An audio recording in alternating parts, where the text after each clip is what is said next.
Hi guys, inulit ko ulit guys kasi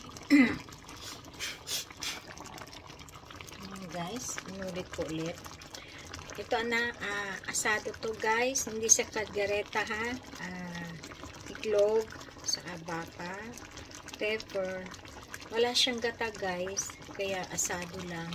Parang luto ng lola namin. Naalala ko siya, naalala ko si lola. Lola tanda namin yung nanay ng nanay niya yan. Yan. Kaya naalala ko si lola tanda. Kasi siya nagturo sa akin ito paano magluto. Kasi alam niya, mahilig ako magluto guys. Yan. Kita nyo guys. Ang bango guys. Yan. Ganyan lang siya guys. Yan.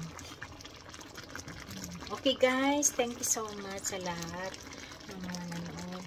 Tapos, magluluto ako ng mang-ilasal guys.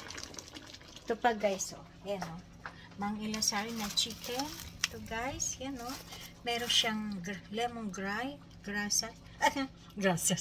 Lemongrass. Yan, tinimplan ko na guys. Iihaw ko na lang siya guys. Yan, makita nyo guys. Yan, ang bango guys oh.